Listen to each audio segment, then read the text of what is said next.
pessoal, sejam bem-vindos a mais uma edição do Educação em Rede, um programa produzido pela Universidade Estadual do Maranhão em parceria com a Secretaria de Estado da Educação. O nosso programa mostra diferentes possibilidades de educação, seja por meio da informação, da cultura ou do entretenimento. A nossa missão aqui é contribuir para divulgar os diferentes aspectos da educação. No programa de hoje, a gente vai conhecer um pouco mais a história de um dos maiores educadores do Brasil. Nós estamos falando de Paulo Freire, considerado patrono da educação brasileira. No último dia 19, foi celebrado o centenário desse educador, cujo trabalho pedagógico de alfabetização de adultos e o compartilhamento de saber e ideias sobre a educação ultrapassou as barreiras nacionais e chegou a mais de 30 países. Em muitos, ele é considerado uma referência nos conceitos da educação democrática e libertadora. Paulo Freire recebeu pelo menos 41 títulos honoris causa e sua contribuição para a educação inspira dezenas de pesquisas, não só no Brasil, como no mundo todo. Nascido em uma região pobre de Recife no dia 19 de setembro de 1921, Paulo Freire teve uma vida e a obra ligada à causa dos oprimidos, pois desde a infância ele presenciou as dificuldades de sobrevivência das classes menos favorecidas. As injustiças sociais despertaram nele um desejo de transformação da sociedade por meio da educação. Em sua prática na educação, ou praxis educativa, como ele preferia definir, sempre relacionou ao sonho da democracia. Idealizador do método Paulo Freire de alfabetização, que consistia não apenas na alfabetização de jovens e adultos, mas também em oferecer uma compreensão crítica das injustiças sociais, incentivando a busca de mudanças. Paulo Freire foi preso e exilado no Chile pela ditadura militar no Brasil dos anos de 1960. E para falar um pouco mais sobre a obra de Paulo Freire, a gente vai receber aqui no estúdio a professora Heloísa Cardoso Varão dos Santos, que é professora do curso de Pedagogia aqui da universidade, né, professora? Seja muito bem-vinda mais uma vez. Ela aqui já é cliente, já é freguesa aqui do Educação em Rede. Seja bem-vinda. Obrigada. Bem, professora, a gente acabou de falar um pouquinho sobre a trajetória, né, de Paulo Freire, tão importante para a educação no Brasil. Mas eu queria que a senhora falasse com suas palavras sobre a sua experiência estudando. A senhora estava falando que se encontrou ele algumas vezes, né? Eu queria que você falasse um pouquinho sobre Paulo Freire para a gente. Então, Paulo Freire é o retrato do professor brasileiro, porque ele expressa a identidade nordestina, a identidade da pobreza, porque ele veio de uma família que enfrentou dificuldades financeiras, mas ele mostrou a garra que o nordestino tem na luta pela sobrevivência e pela busca de melhores condições de vida. Paulo Freire, desde cedo, mesmo como estudante, ele já se dedicava, né, já se empenhava e já se preocupava com as causas populares. Quando, em 59, ele assumiu a Universidade lá Federal de Pernambuco, né, porque ele se formou em Direito.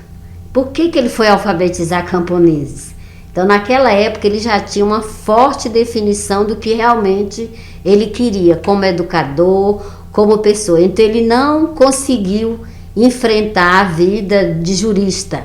A primeira causa ele perdeu. Ele disse que a primeira causa foi a cobrança de uma dívida de um dentista que tinha comprado um gabinete.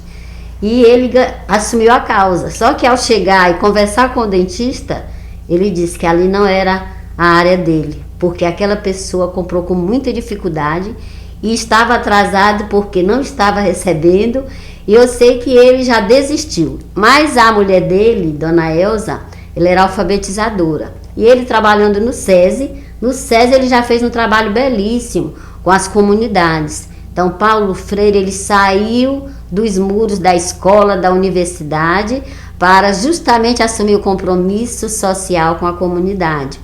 E ele escreveu, tem um discurso muito bonito, né, um escrito dele de 1959, onde ele já definia a importância do oprimido assumir a sua pedagogia e não aceitar a pedagogia do opressor.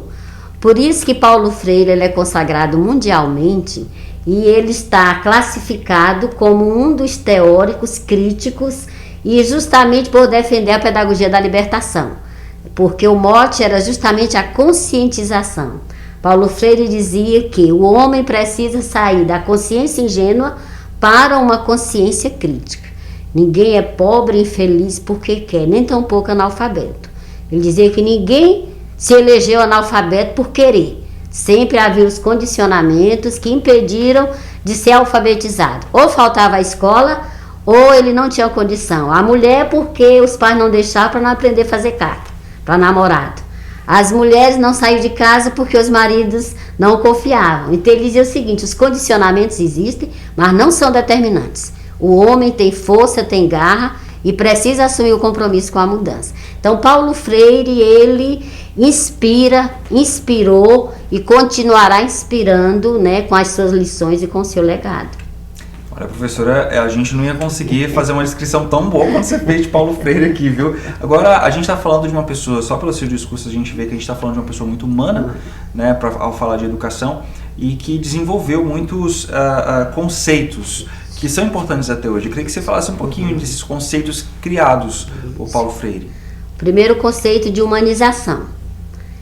Humanização. Ele diz, nós somos seres humanos e precisamos humanizar. Esse livro aqui que foi publicado depois que ele faleceu, mas ele escreveu um capítulo sobre a indignação dele com o que aqueles jovens fizeram com o índio Pataxó, lá em Brasília. Ele disse que uma sociedade em que se brinca de matar pessoas é uma sociedade doentia. Então Paulo Freire, ele sempre se indignou e ele diz o seguinte, não podemos ficar na indignação. Por isso que é preciso a gente ter consciência primeiro do nosso papel. E para os professores, o conceito assim que eu considero fundamental é de compromisso ético, técnico e político. Porque ele sempre defendeu a educação como um ato político. Ela tem sempre uma ideologia, está a serviço ou da dominação, da submissão, ou a serviço da libertação. E quem decide é o professor, ao planejar, ao selecionar material didático, ao tratar o seu aluno, porque também outro conceito da dialogicidade, o diálogo. Só através do diálogo você conhece o outro. Como que eu quero educar se eu não consigo dialogar com o meu aluno? E ele também falava muito do respeito, respeito à diversidade. E ele faz uma declaração muito interessante no livro Pedagogia do Oprimido, ele dedicando aos esfarrapados do mundo. Mas esses esfarrapados não escolheram ser esfarrapados. São esfarrapados pelos condicionamentos econômicos, pela sociedade, o modelo de sociedade, as desigualdades sociais. E ele dizia o seguinte, nós não podemos nos acomodar e aceitar tudo como se tivesse posto e fosse determinante. Outra coisa, o compromisso, a coerência. Paulo Freire fala muito da coerência em todas as suas obras. Entre o que eu leio, o que eu digo e o que eu faço. E isso eu acho que é lição para o professor. É lição para o missionário, é lição para o evangélico padre. Não adianta andar com a Bíblia na mão dizendo Senhor, Senhor e tratando mal o seu vizinho, a sua família, o seu filho, humilhando, discriminando, não aceitando as diferenças. Então as críticas que ele sempre fazia ao sistema era nesse sentido de o homem não pode se afastar desse senso de humanização, porque é o que difere o ser humano dos outros seres. É ele sentir, é ele amar, é ele se revoltar, mas ele nunca defendeu odiar. Ele dizia, você pode se indignar, você pode criticar, mas você não pode ser irresponsável de ficar só na crítica. Você tem que superar. Então ele sempre dizia o seguinte, indignação, mas denúncia, mas veja o anúncio. Ao denunciar, eu tenho que estar preocupado em o que eu posso fazer para anunciar.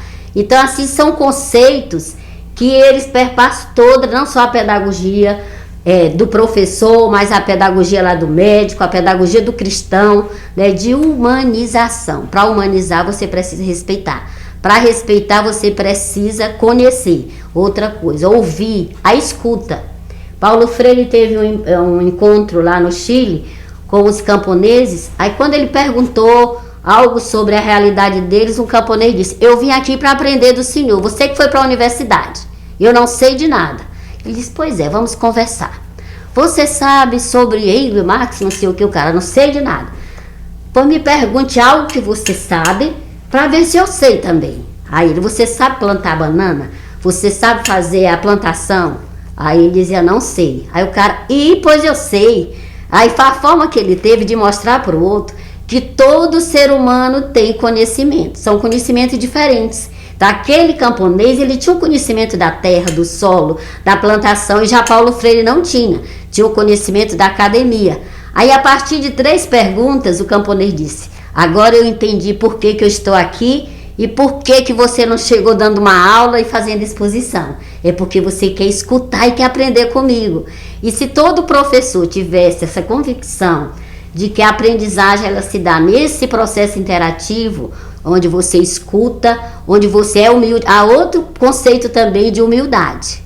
Ele dizia que a humildade favorece, primeiro, você aprender mais, você conhecer mais e você ser amoroso. Defendia também a amorosidade. Quem lê esse livro aqui, Pedagogia da Autonomia, que foi o último que ele publicou em vida. Isso aqui eu considero um compêndio de didática para o professor, porque ele fala dos saberes necessários à prática educativa.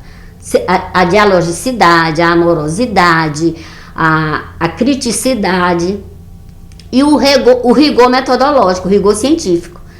Paulo Freire não era aquele que deixava tudo acontecer, não. Ele ia para uma discussão, ele tinha um roteiro, ele tinha as perguntas, ele sistematizava a fala dos camponeses e depois ele dava um retorno buscando o quê? E o que fazer agora? Como superar? É por isso que a pedagogia, baseada nos princípios freirianos, ela traz muitas situações de aprendizagem e também de mudança. Perfeito. E a gente está falando então de conceitos que promovem, estimulam mais a reflexão, uma educação reflexiva, que entenda o ambiente em que cada pessoa está e, enfim, gere conhecimento a partir disso, do que necessariamente algo sistemático apenas para o aluno, enfim, para a pessoa reproduzir, né, que é talvez seja o mais comum que a gente encontra por aí. Por isso que ele criticava a educação bancária, onde o aluno era visto só como receptor de informações. E ele contestou essa educação bancária. Ele disse que a educação é um processo dialógico. O que eu ia lhe perguntar é, como é que isso é aplicado, assim, a metodologia e tudo mais, os conceitos que Paulo Freire trouxe, como é que são aplicados na educação brasileira? Está no ensino fundamental, no ensino médio, na academia? Onde que está? Onde que a gente pode ver? Os pressupostos freirianos, eles podem ser desenvolvidos na academia, mas a experiência maior dele foi com a educação de jovens e adultos. Por quê? Porque ele buscava o quê? Priorizar a classe trabalhadora. Quem são os camponeses? Quem são os lavradores que sustentam esse país? Como eles vivem? Eles são analfabetos porque querem ser analfabetos? Ou porque não tiveram escola, condições, tempo, a escola funcionava pela manhã ou não tinha no povoado, no bairro, sei lá onde. Aí chega na escola, as condições de aprendizagem são totalmente divergentes do que ele sabe. E a gente vê, não adianta você querer incluir se você não aceita o outro, se você não dá espaço para o outro se posicionar, colocar as suas dificuldades. Então, a pedagogia freiriana, como ele diz assim, que ele não tinha um método, ele implantou naquela época, lá em Angico, um método de alfabetização que foi denominado e conhecido no Brasil inteiro, mas o que ele mostra é o seguinte: a primeira etapa em qualquer trabalho baseado na pedagogia freiriana é o conhecimento da realidade. A gente só ama aquilo que a gente conhece. A gente só pode intervir naquilo que você conhece. Então, por isso que ele fazia a pesquisa do universo vocabular. O que eles falam, o que eles mais falam? Nas perguntas que eu faço, quais são as dificuldades do trabalhador rural? Aí ele fala, é o conflito de terra não tem isso, não tem aquilo, não tem posto de saúde, ele tem que ir embora, ele tem que ir para a cidade grande. Aí ele começava a dar ali o que eles citaram com mais constância. E a partir dali, aquela palavra geradora, ela ia gerar outras ideias. A palavra povo. A palavra povo tem um sentido muito amplo, a palavra vida, mas ele ia buscar a participação popular nos movimentos, a participação popular no planejamento, a participação do povo na eleição, nas decisões. Então, povo era a palavra-chave, mas participação, eleição, decisão, cidadania, tudo estava sendo gerado pela palavra principal. Mas aí o que ele mostra? Conhecer a realidade, problematizar essa realidade e perguntar o porquê. E o porquê que é assim? É sempre assim ou é preciso ser assim? Aí você começa, não é todo tempo assim. Sim. Pode mudar. Aí ele ia ver o quê? Problematizar a realidade e depois fundamentar teoricamente. O trabalho de Paulo Freire, mesmo com os camponeses, ele estudava a legislação, a questão jurídica, porque ele percebia o seguinte: são agricultores, são camponeses que precisam conhecer o Estatuto da Terra, precisam conhecer a legislação que tem aí, precisam saber o que é uso capião, precisam saber o que é auxílio, maternidade, precisam ver o que é um direito, precisam saber o que tem nisso, tá? Por quê? Na hora que ele toma conhecimento de que ele tem direitos, que ele é cidadão, aí ele começa a ver que tem saída, que ele não nasceu para ficar naquela submissão e aceitar tudo porque o coronel manda ou é porque, sabe, o patrão diz, né? Mas aí, para superar, porque ele disse, não adianta ficar no negativismo. Ah, eu sou assim, não tenho condição. Ah, para que mudar? Não vou fazer nada. Não, esse imobilismo é isso que faz com que as coisas não mudem. Então, uma coisa que ele pregava, olha, partir da realidade, problematizar a realidade, fundamentar sobre a realidade e depois agir. Por isso que toda proposta freiriana, ela tem uma ação concreta. Qual é a nossa ação concreta? A experiência que eu tive no Pronera, numa área de assentamento aqui em São Mateus. E a gente começou a observar que as pessoas não costumavam se preocupar com as hortas, com a alimentação. E numa discussão sobre alimentação saudável, aí numa sala de aula, uma senhora disse que ela tinha um quintal grande que ela ia plantar. Aí outra disse, se a comadre vai plantar, eu vou plantar também. Então tu planta coentro, eu vou plantar isso e aquilo. Quando assim, depois de 3 meses, aí a gente dizia para os professores, parte da necessidade, do que ele pode concretizar, não tem que impor, você vai fazer isso e aquilo. É tanto que numa sala, eles fizeram hortaliça até no quintal da escola, e outros já foram cuidar de apicultura, porque tinha um senhor que fazia lá aquelas coisas para botar, para criar abelha, eu sei que aquilo ali foi também para vender mel.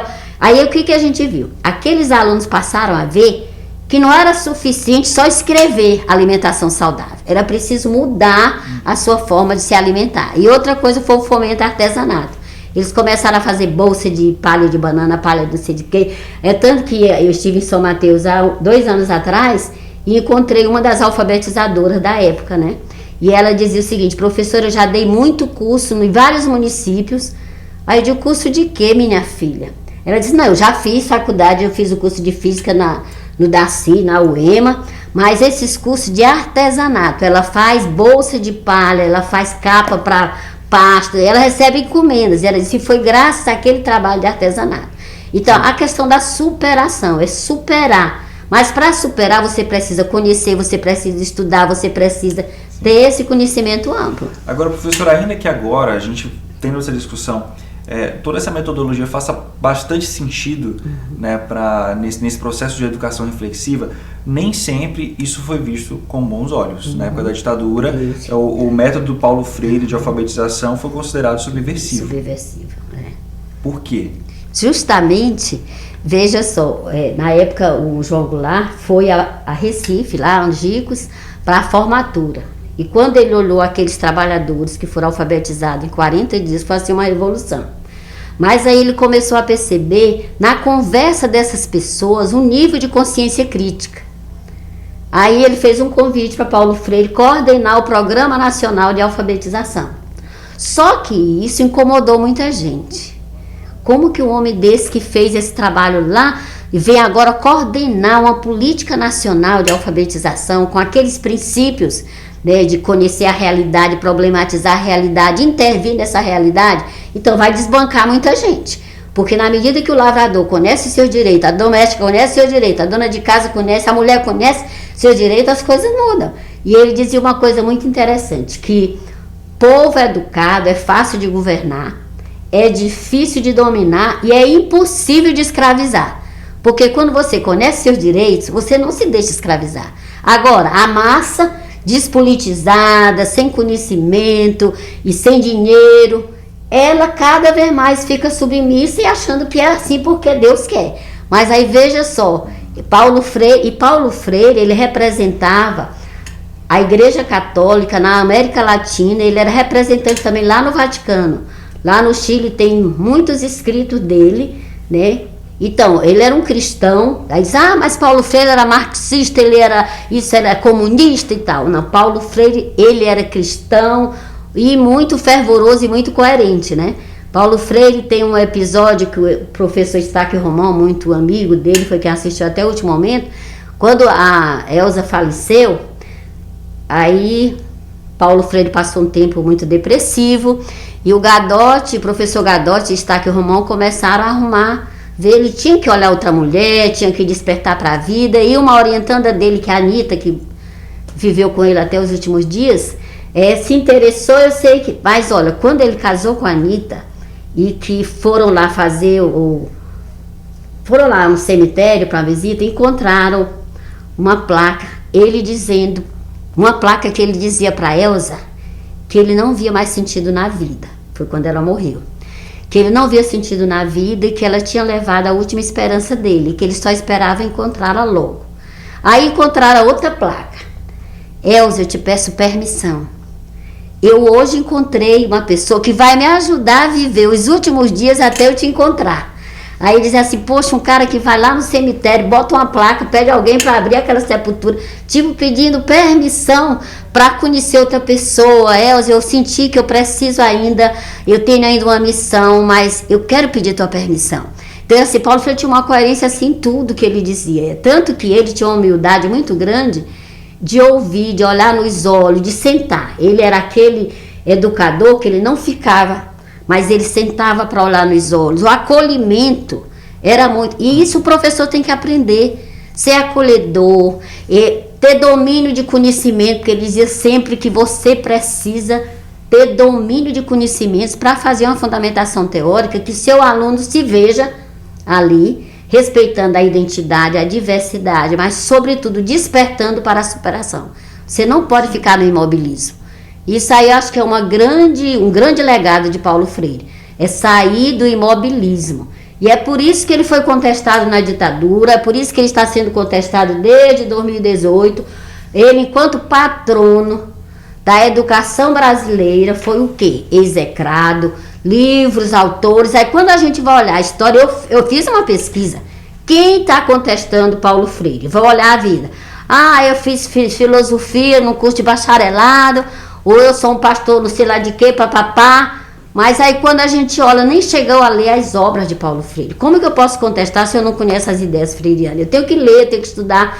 É tanto que Paulo Freire disponibilizou todas as obras em PDF. Ele disse que queria deixar um legado para os professores brasileiros. Não precisava comprar. A gente compra porque quer ter o físico, o livrinho para riscar, aquele hábito, mas está tudo em PDF. A gente, quando eu trabalho uma disciplina, metodologia da educação de jovens e adultos no curso de pedagogia, e eu trabalhei essa disciplina durante os 12 anos, sempre a gente faz um colóquio freiriano. Todas as obras passam a ser lidas por nossos alunos e eles começam a perceber qual a contribuição de Paulo Freire para a educação atual. Para a educação da mulher, para a educação do indígena, do quilombola, para a educação dos lavradores, dos pescadores, ribeirinhos, e começa a ver que esses pressupostos da dialogicidade, da problematização da realidade, da humanização, da conscientização, podem ser aplicados em todo o universo educacional. Agora, depende de quê? O professor ter esse compromisso com a mudança. Sim. E a gente sabe que uma população bem educada e reflexiva não é de interesse de todo mundo. A gente sabe que talvez daí venha... Toda a algeriza ao Paulo Freire. Ao Paulo Freire. E o fato desse método Paulo Freire ter sido, enfim, não ter seguido por causa da ditadura. Se a gente pudesse imaginar que tivesse seguido a situação do analfabetismo no Brasil, que ainda é muito séria, seria talvez melhor? Como que a senhora acha que poderia estar? Olha, eu, por exemplo, em 1970, ainda estudante lá do SINEC, Centro Integrado de Educação de Colinas, veio o desafio quem quer ser voluntária no Mobral. A gente sabe que o Mobral, o Movimento Brasileiro de Alfabetização, foi o movimento que o governo ditatorial apresentou para dizer que trazia pressuposto freiriano. Aí dizer, a parte da palavra geradora. Sim, a palavra, mas sem o viés da politização. Você discutir, eu trabalhei tijolo pelo tijolo. A discussão de Paulo Freire é quem faz o tijolo, como vive o pedreiro, onde ele mora, quais as condições de vida. Aí vai mais além. Não é só tijolo, lá, papá. Não. Mas eu lembro que a gente era cerceada por um material didático, por um acompanhamento. É tanto que eu vim em 74 para a coordenação estadual e fiquei como formadora, como técnica educacional para fazer formação. E a gente viajava pelos municípios, mas a gente elaborava um outro roteiro, porque eu só vim conhecer as obras de Paulo Freire já na década de 80. Mas mesmo sem conhecer Paulo Freire, eu fazia uma coisa com meus alunos seguinte: por que você se matriculou no curso de alfabetização? Aí lembro de seu Raimundo: eu só vim para tirar conta. Dona Maria: eu só vim para fazer um bilhete. A outra: eu só vim para ler a Bíblia. Aí eu começava: meu Deus, como é que eu vou despertar e mobilizar a Dona Joaquina para ler outras coisas e não só a Bíblia? Como é que eu vou fazer com o seu Raimundo para escrever uma carta e não só tirar conta? Aí a gente começou a planejar de forma cooperativa, mas ouvindo as necessidades dos alunos. Aí a gente pensou o quê? Trabalhamos o teatro, a música, excursão, a gente ia visitar os órgãos, pedir autorização para levar esse povo à noite, porque eles não conheciam os serviços públicos da cidade. Uma lavadeira, a outra quebradeira de coco, o outro lavrador. É como se a cidade não lhes pertencesse. Então eu vejo o seguinte: nós, enquanto professores, a gente precisa ter esse olhar. Por quê? Na verdade, Paulo Freire, o que ele defende, o legado dele, é o compromisso ético, político e técnico da educação. A educação é um ato político. E aí a gente vê o seguinte: o Mobral fez um trabalho, aí diz: mas olha só, a meta do Mobral era erradicar o analfabetismo como uma erva daninha. Não era se preocupar com o analfabeto. E embora tivesse convênio, na época tinha um convênio com a área de saúde, mas era assim, o grande problema, ou seja, a grande meta era trazer alunos para a sala de aula para gerar recursos, porque era uma fundação. Fundação Mobral, ela funcionava paralela ao MEC, e ela se agigantou, se tornou maior do que o MEC. É tanto que passou a ser Fundação Educar e depois foi extinta, né? Aí, só para a gente perceber, toda a ditadura, o Paulo Freire ficou exilado. Só que no exílio ele trabalhou diuturnamente. Era no Chile, até nos Estados Unidos. Há poucos dias eu li um artigo do Giraud e do Apple, e eles enaltecendo a figura de Paulo Freire, e está aí para os estudantes olharem, a contribuição de Paulo Freire para a América Central. Então, a passagem dele não foi só na América Latina. Na África, ele desenvolveu um trabalho muito bom, tanto que tem aquele livro Cartas à Guiné-Bissau, que ele traz toda a experiência dele, todo o trabalho cooperativo com de que, meu Deus, não estou lembrado do outro. Mas era um revolucionário, Amilcar Cabral, um revolucionário lá africano, né, e que tem ainda um grande trabalho lá na África, né, sobretudo em Tomé e Príncipe e tal. Mas o que a gente viu é o seguinte: a ditadura não comungava com a libertação, né? Não comungava. É tanto que a escola tinha um livro didático, e a gente precisa estar atento, porque está retornando isso. O livro didático da educação infantil que estão aí, e isso aí eu tenho chamado a atenção dos professores, é um livro que está sendo indicado para 2022, mas está voltando àquilo que a gente contestou na década de 70, que era o quê? O método fônico, e ensinar e alfabetizar. Se é educação infantil, não é ensino infantil, é educação infantil. Para promover o desenvolvimento da criança, então não é só a escolarização, mas os livros é todo aquele trabalho preparatório, é trabalhar a coordenação, é fazer o ratinho chegar até o gato comer o ratinho, comer o queijo, sei lá, e o menininho só cobrir. Quando, na verdade, a criança tem um repertório linguístico, ela sabe recontar uma história, ela sabe ilustrar a história, ela sabe falar da vida do pai dela, da mãe dela, se ela tem confiança no professor. E esse diálogo é fundamental. Então, a escola precisa ser dialógica. Isso aí Paulo Freire ensina muito bem. Tem um livrinho, A Importância do Ato de Ler, que para o pessoal da área de letras e para os alfabetizadores, é um livrinho de bolso. Mas você observa como que ele construiu os textos a partir da conversa. Ele não levava cartilha, ele abominou a cartilha, ele achava o seguinte: você constrói o texto com a participação dos autores. Quem são os autores? São aqueles que fazem aquela história. Não é eu de fora, porque no Brasil a gente tem a história contada pelo poderoso, né?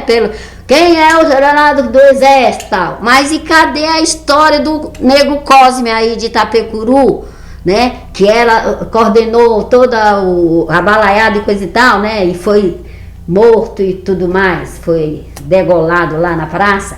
Mas o que a gente observa é o seguinte: a história da quebradeira de coco é diferente da história do dono lá do Cocal. Né? A história do... Então, precisa olhar essa relação de poder e ouvir a história dos dois. E Paulo Freire sempre... Todos nós temos uma história, nós precisamos de oportunidade de contar essa história. Sim. E o professor precisa saber escutar. Para saber escutar tem que ser humilde, não é achar que se arvorar de conhecimento, só ele sabe, aí ele já põe uma barreira enorme entre as pessoas, né? É isso, é a educação para transformar, né? Para libertar. Libertar. Né? Bem, muito legal, professora, uma aula aqui que você deu pra gente, professora Heloísa Cardoso Varão dos Santos, que é professora do curso de Pedagogia da Universidade Estadual do Maranhão. Professora, aí nosso tempo está acabando, mas a senhora quer dar um recado final para o pessoal, dar uma estimulada em todo mundo a querer buscar um pouco mais sobre Paulo Freire? É a recomendação, sobretudo para os professores. A gente só ama aquilo que a gente conhece, a gente só se apropria do conhecimento, lendo, pesquisando, estudando. Então, eu recomendo Pedagogia da Indignação, Cartas Pedagógicas e outros escritos. A UEMA abriu um edital agora, nessa comemoração do centenário de Paulo Freire, que está abrindo para quem quiser escrever cartas pedagógicas, falando do contexto atual, educação ambiental, a educação para o trabalho, educação indígena, quilombola, gay, discutir os problemas reais, como se estivesse conversando com Paulo Freire. Mas a recomendação é ler para poder contestar. Eu estou agora numa discussão com o grupo de pesquisa sobre as aproximações entre Freire e Saviani, porque são dois brasileiros que representam as pedagogias críticas, porque as não críticas estão aí. Pedagogia da competência, o aprender a aprender, estão aí desde a década de 80, né? A Unesco, aquele Jacques Delors, com aquele livro Educação, Tesouro a Descobrir, aí vem agora a BNCC, Pedagogia da Competência, né, lá de Philippe Perrenot. Mas nós temos brasileiros que têm a pedagogia da libertação, a pedagogia da conscientização. Então, Saviani com a pedagogia histórico-crítica e Paulo Freire com a pedagogia libertadora. Então, a gente precisa ler e tudo está disponível de domínio público. Então, professores, antes de fazer uma crítica, procurem conhecer, tá? E Paulo Freire está aí para nos mostrar que não acabou. E amanhã pode ser diferente, depende muito também do agir agora.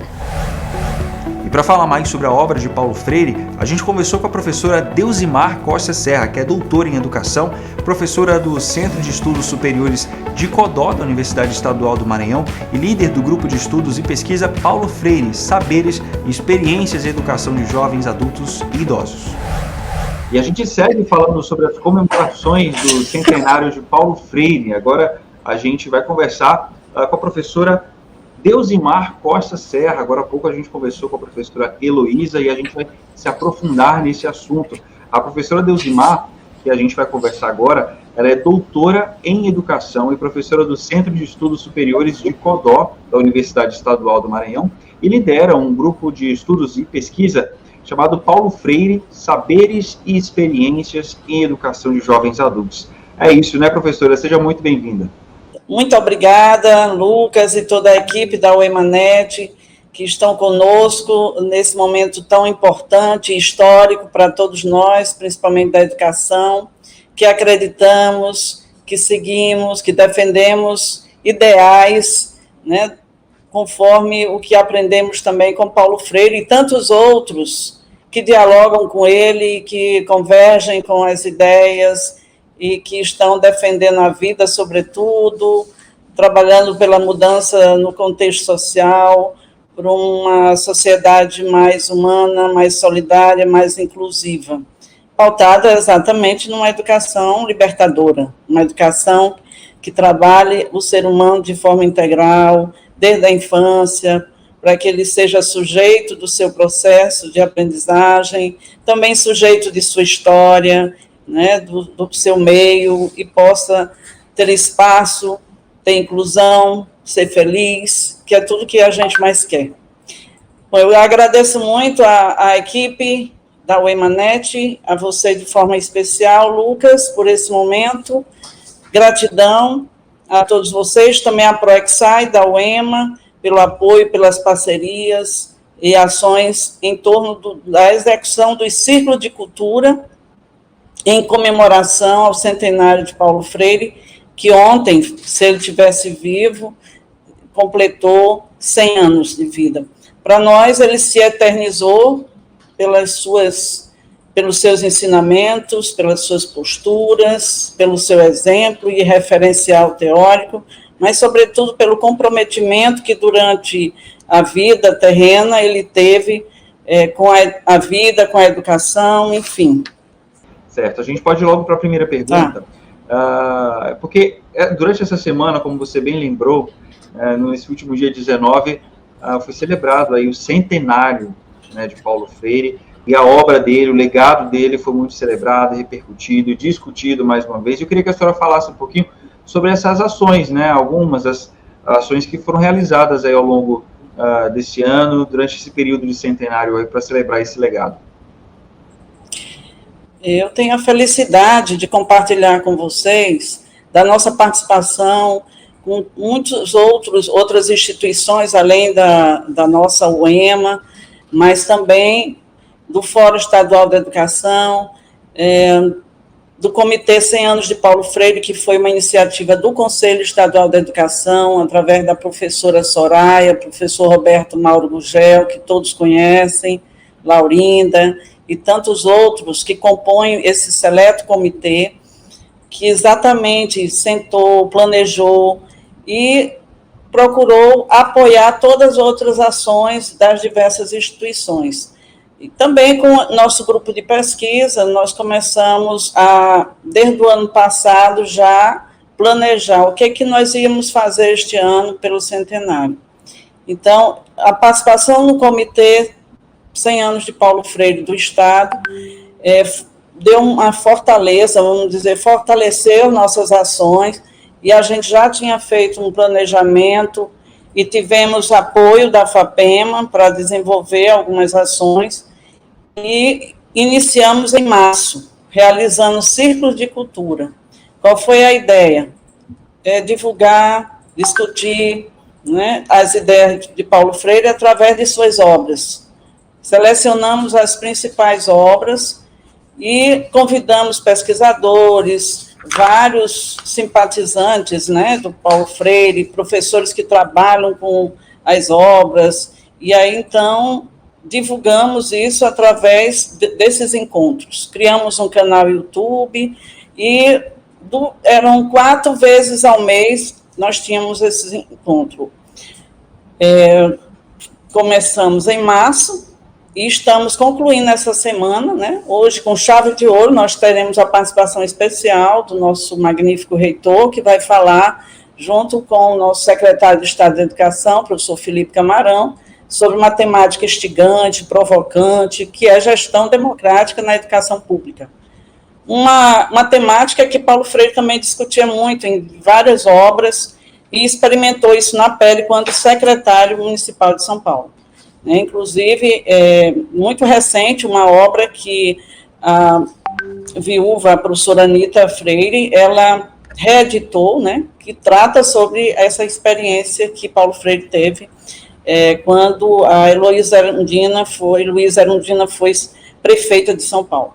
Então, não só por conta das experiências que Paulo Freire teve, mas da importância dessa temática para a educação, hoje nós vamos dar uma relevância, né, nessa discussão, exatamente para contextualizar nos dias atuais o quanto que é necessário retomar aquilo que nós conquistamos na história e que parece que está sendo tudo destruído no atual contexto. Nós sabemos disso, por conta de tudo que nós estamos passando, não é só por conta da pandemia, mas do atual governo federal, que não converge com as demandas que nós temos e que tem renegado também e não está reconhecendo tudo aquilo que nós já conquistamos e que está garantido em várias legislações. E na educação é uma delas, na LDB, mas também nos planos de educação a nível nacional, estadual, municipal. Então, são temáticas que são necessárias. Há alguns que, por falta de conhecimento e de leitura mesmo sobre Paulo Freire, acabam falando dele, destratando do seu legado, porque eles são ignorantes na verdade, a esse conhecimento do legado de Paulo Freire. Infelizmente, é o que nós estamos convivendo, mas a gente respeita o que cada um pensa, mas precisamos dar relevo, né, dar relevância a essa pedagogia de Paulo Freire, por ser tão atual e tão necessária, né, para a nossa educação. E professora, durante esse programa a gente tem falado muito sobre o legado, né, de Paulo Freire, e a gente percebe que a gente tem muita substância, muito material para refletir, né, porque até como a senhora acabou de citar, Paulo Freire traz esse conceito de educação libertadora, né, principalmente por um segmento da sociedade que tem menos acesso à educação, menos poder socioeconômico, enfim. Queria que você falasse um pouquinho sobre a importância de Paulo Freire na educação no Maranhão especificamente, né, principalmente no interior do estado. Das experiências que a gente teve ao longo da nossa história de vida no magistério, principalmente aqui no leste maranhense, e de modo geral a gente observa o quanto que o legado de Paulo Freire esteve presente. Podemos já começar pela minha própria formação, né? Quando eu estudei didática, quando eu fiz as minhas práticas, né? Qual era o livro de cabeceira? Pedagogia da Autonomia, porque fala dos saberes necessários a uma prática pedagógica. Então, lá ele trabalha vários capítulos que mexem com a nossa formação, do que é que nós temos que saber para poder, de fato, ser um professor com as competências técnicas e pedagógicas em função de atender essa realidade que nós temos aí. E ele é muito pé no chão, né, de reconhecer esse contexto. Quem são os nossos alunos? Quem são os sujeitos do ensino-aprendizagem? A maior parte é o quê? É da periferia. Quem é o aluno da escola pública? São aqueles que mais precisam realmente da gente e que muitas das vezes não têm as condições necessárias para ter um aprendizado de qualidade, porque a própria escola pública às vezes não lhe permite, não lhe dá essas condições, e ele já vem também de condições que não são as melhores, nós sabemos disso, né? Então, eu creio que essa nossa formação, ela deu uma base sólida para ser o que eu sou hoje, para ser o que muitos professores são, ou seja, comprometido, tem responsabilidade social em promover uma educação de fato humanizadora, libertadora, que possa promover o ser humano e não denigri-lo, não marginalizá-lo. Então, é essa crença, é esse preceito maior que Paulo Freire passa para nós nas suas concepções e posturas dentro do seu legado. São princípios, inclusive, de uma educação libertadora e inclusiva. Então, isso mexe com todos nós que temos realmente, que sonhamos com uma sociedade melhor, com um mundo melhor, mais solidário e mais humano. Então, eu creio que a maior parte dos professores que estudaram, que se debruçaram, que são pesquisadores, não é só Paulo Freire que pensa assim, ele é uma base teórica muito forte e que nos arrasta e nos realmente instiga a buscar esse tipo de educação e de comprometimento social. Existem outros autores, muitos outros, inclusive também brasileiros, mas Paulo Freire é a nossa marca histórica. Talvez ele é muito mais reconhecido e mais respeitado fora do Brasil. Eu cheguei em Cuba, eu vi isso, testemunhei muitos professores em cursos de formação, quando a gente fez o mestrado, falavam muito em Paulo Freire, faziam um diálogo entre os autores dele, os referenciais teóricos dele e do Paulo Freire. Cheguei lá em Portugal do mesmo jeito, no Chile o pessoal fala, tem vários referenciais teóricos que convergem com as ideias de Paulo Freire. Então, só os ignorantes, aqueles que não têm realmente conhecimento ou querem fazer que não enxergam, né, ou são míopes mesmo, para enxergar quais são os preceitos básicos da pedagogia de Paulo Freire. Na verdade, não tem nenhuma leitura, nenhum conhecimento, e falam daquilo que alguém ouviu falar, mas que não tem nenhuma consistência, né? E aí mistura a política com a politicagem, a política partidária, que Se Paulo Freire teve a opção política partidária dele, foi uma opção dele como cidadão, mas ele era um homem íntegro, cristão, e que defendia, era um professor que tinha uma formação de base muito boa, inclusive de família, e que permitiu com que ele passasse isso, não só para a sua história, mas deixasse isso no Brasil e para outros países onde ele trabalhou, né, no Chile, na Guiné-Bissau, na África, onde ele passou, ele deixou grandes contribuições e grandes referências. Então, aqui no leste maranhense, ele foi trabalhado muitas vezes, não só na nossa formação, dentro da própria UEMA, mas também nos programas de alfabetização, e aí nós podemos citar, né, vários, Sem Fronteiras, o Alfabetização Solidária, depois veio o Brasil Alfabetizado, todos utilizavam parte não só de uma questão de metodologia de Paulo Freire, mas a proposta pedagógica que Paulo Freire trabalha, porque por mais que alguém diga, ele criou um método, ele criou uma pedagogia própria, como diz o Mário Cortella, né? Ele criou uma proposta, uma pedagogia, uma forma de fazer. Aí a gente pode, o quê? De acordo com a nossa realidade, fazer as adaptações. É o que aconteceu muito aqui nessa região. Então, Paulo Freire é um educador que ele atravessou por várias gerações, né, e contribuiu com a formação de todos nós, eu creio que não só a minha, mas de milhares de educadores desse país, e graças a Deus que ele marcou e contribuiu com a formação.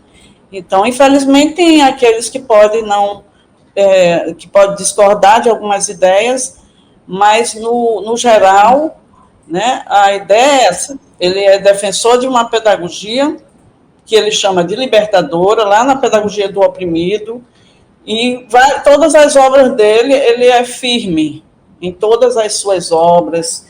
Tem a pedagogia do oprimido, que é a obra mais clássica, vamos dizer assim, mais conhecida, mais divulgada, mais lida a nível mundial, mas temos também a pedagogia da autonomia, que trabalha bem a formação, sedimenta bem a formação do professor. Eu creio que não só para pedagogos, mas para todos, de todas as licenciaturas. Na verdade, eu já vi até mesmo cursos da área de saúde trabalhando a pedagogia de Paulo Freire. Sim.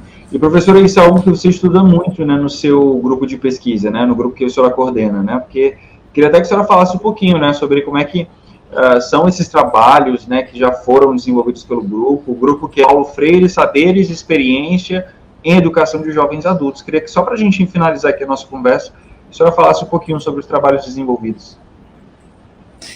Bom, nós temos um grupo que, inclusive, a gente mantém pelo WhatsApp, mas a gente promove encontros mensais, né, e nós temos uma publicação prevista, né, que vai ser sobre essas memórias do centenário.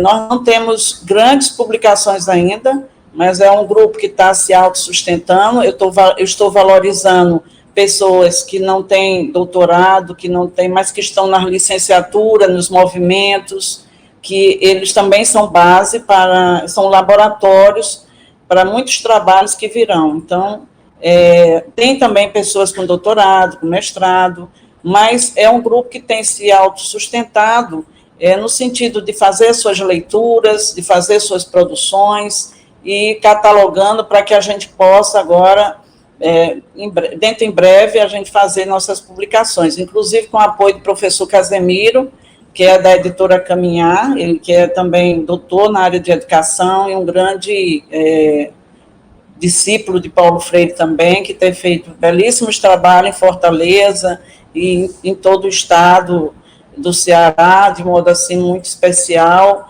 em Sobral, né, que também foram parceiros a UVA, né, foi parceira também na realização dos círculos de cultura. O pessoal de lá, eles também fizeram algumas ações em torno do centenário e fizeram parceria, combinando essa participação nos círculos, né. Então, foram muitos debates que só eu falar para você, que já teve 800 inscritos e mais de 6.500 visualizações, para mim, é um impacto muito grande, e isso quer dizer que nós temos muitas pessoas interessadas, não só professores, profissionais da educação, mas de outras áreas.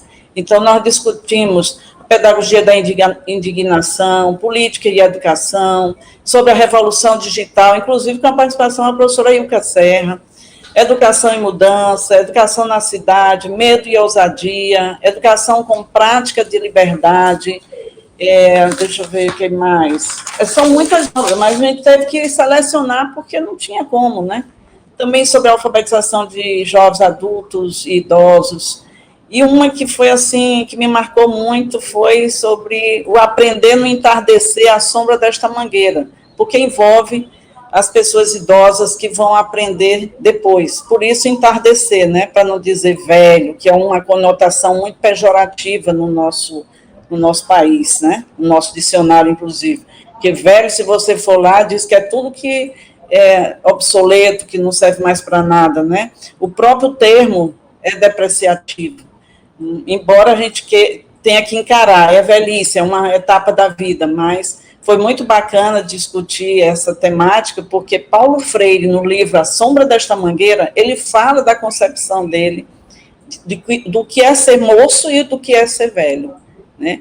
Ele fala, inclusive, de muitos que têm 20 anos com uma mente de velho, porque não se compromete com a vida, porque não tem uma atitude inclusiva, que marginaliza as pessoas, que é racista, que é homofóbico, e etc, etc.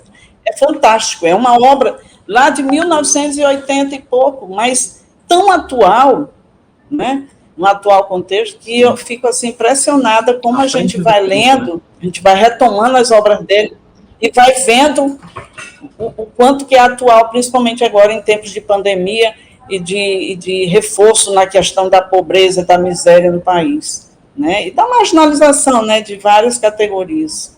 Então, foi muito importante a gente,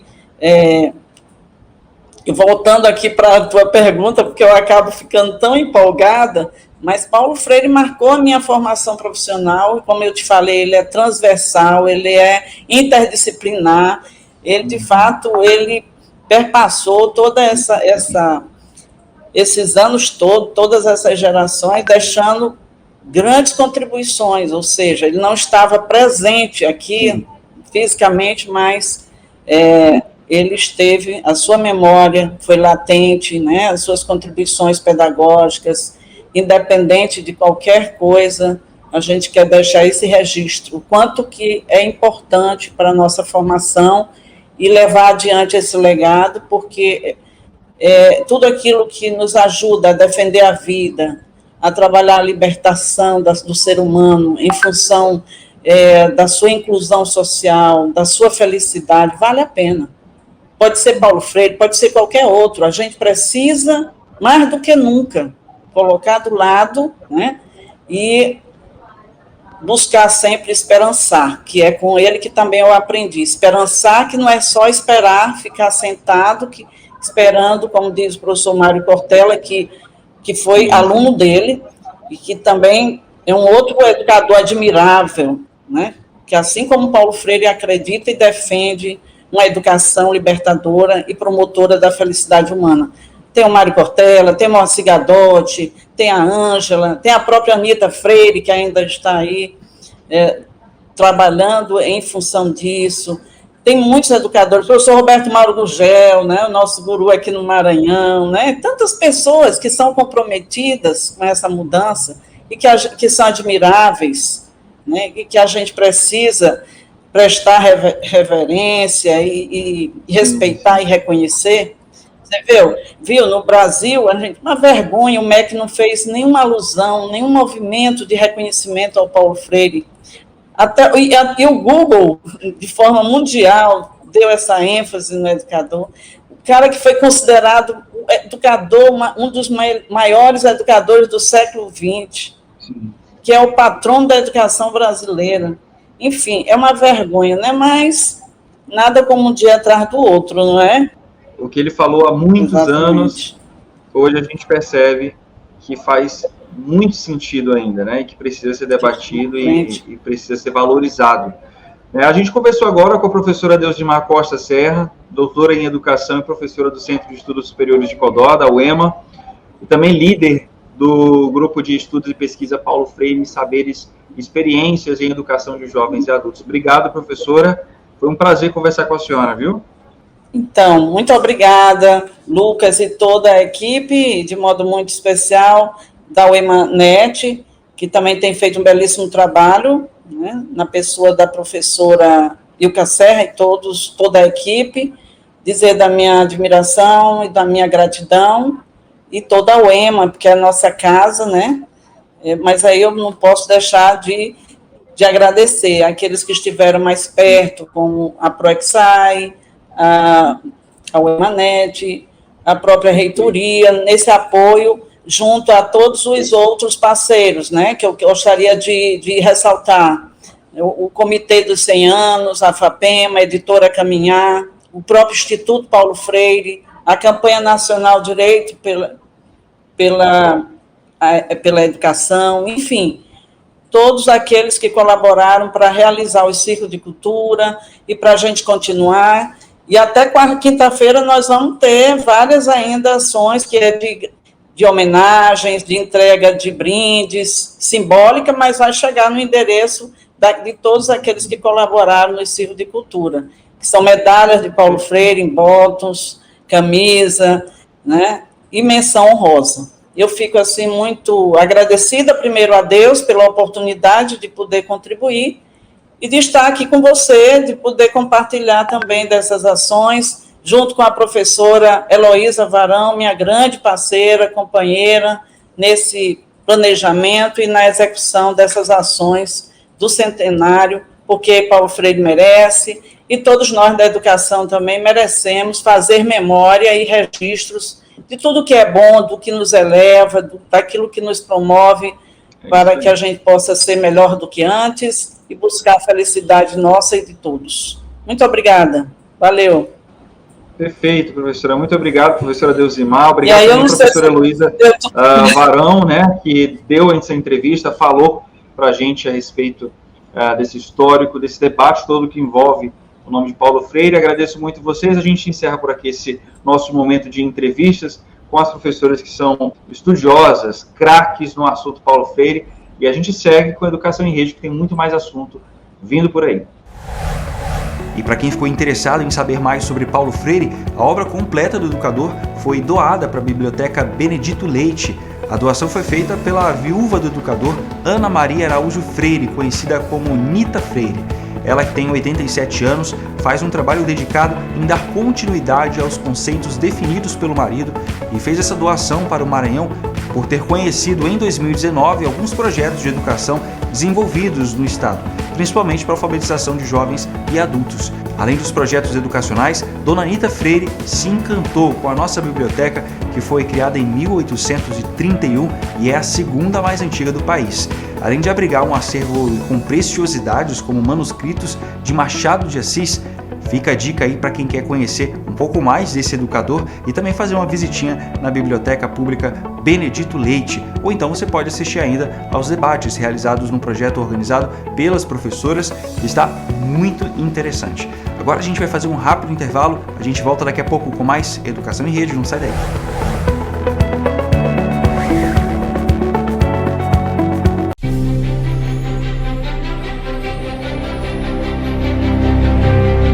Apesar de todas as dificuldades e limitações, o sonho persiste. E a vitória está sempre no final do caminho. O melhor de uma educação inovadora é o que ela consegue fazer com a vida das pessoas. Dando mais esperança e motivos para continuar. Levando o conhecimento aos lugares mais distantes. E formando cidadãos capazes de construir uma história de vitórias com muita coragem e dedicação. O EMANET. Diminuindo distâncias e construindo história.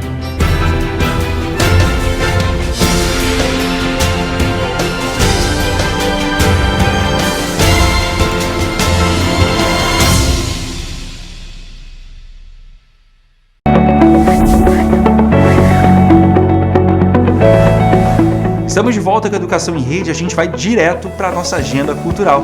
É com você, Tâmara. Oi, pessoal!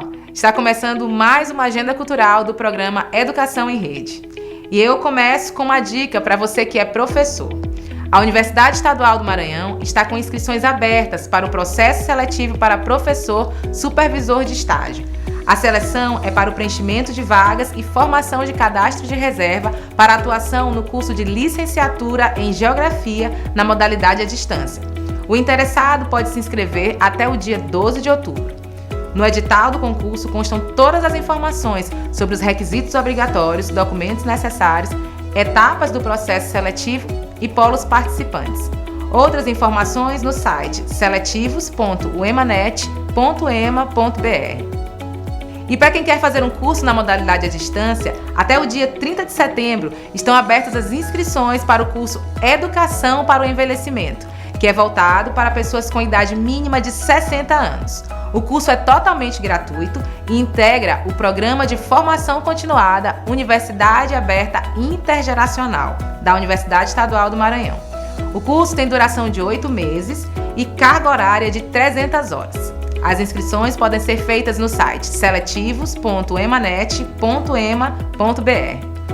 E minha última dica é para quem pretende fazer o Enem. A Secretaria de Estado da Educação está percorrendo 50 municípios maranhenses, levando o projeto Aulão do Enem, com conteúdos de revisão para o Exame Nacional do Ensino Médio, que acontece em novembro deste ano. O objetivo do aulão é contribuir com o desenvolvimento de habilidades e competências relativas às 4 áreas de conhecimento que compõem o Enem: linguagens, códigos e suas tecnologias, ciências humanas e suas tecnologias, ciências da natureza e suas tecnologias, matemática e suas tecnologias e redação. Além das aulas presenciais, os estudantes terão suporte online através de materiais didáticos disponibilizados por meio da plataforma Gonçalves Dias. No próximo final de semana, as aulas acontecem nos dias 2 de outubro em Anapurus, Loreto, Matões, Mata Roma, São José de Ribamar e Timon. E no dia 3 de outubro, o projeto acontece em Coelho Neto, Morros, Peritoró e São Domingos do Azeitão. Os estudantes interessados em participar do Aulão do Enem 2021 podem fazer a inscrição no site da Secretaria de Educação e ficar por dentro das datas de realização em cada município. É isso, a Agenda de Dicas volta na próxima semana com mais novidades para vocês. Até a próxima! Tá aí, muito legal, né? As dicas da nossa agenda cultural. E claro que a gente não poderia deixar de dar as nossas dicas semanais de livros. Oi, eu sou Nádia Dutra, secretária adjunta da Secretaria de Estado da Educação do Maranhão. Estou aqui em virtude da comemoração do centenário de Paulo Freire, para indicar uma literatura de Paulo Freire para todos vocês e para todas vocês. A literatura que eu trago é a Pedagogia do Oprimido, uma obra escrita por Paulo Freire na década de 60, contudo só foi publicada no curso da década de 70 por conta da ditadura militar. Então a Pedagogia do Oprimido ela é uma referência educacional, mas também política, no sentido, e muito atual, para que nós sempre pensemos na educação como referência de combate às desigualdades sociais e à injustiça do país. Paulo Freire já chama atenção nesta obra para o fato de nós termos um povo empobrecido e também que no curso da história teve direito à educação prejudicado, negado, cerceado.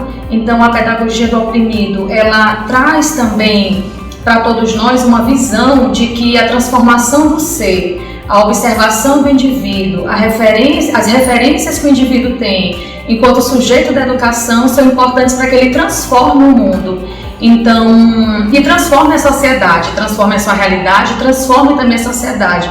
E, claro, reforça o papel da educação, a valorização do espaço da escola e de todos aqueles interessados em fazer da educação esse grande viés, essa grande estrada, esse grande caminho para a transformação social, sustentável e inclusiva do nosso país. Então, a Pedagogia do Oprimido é mais que atual, Paulo Freire está mais que vivo entre nós e essa é a minha indicação muito especial para vocês, a Pedagogia do Oprimido de Paulo Freire.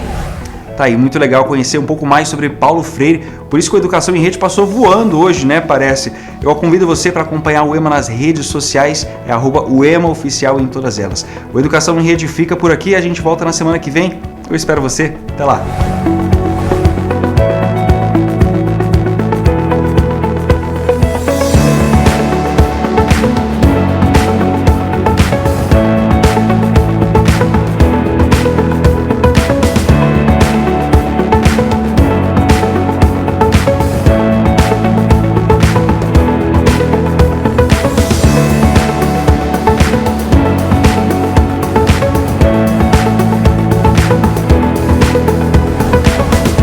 Parceira da TV Educação. Caminho para o Saber.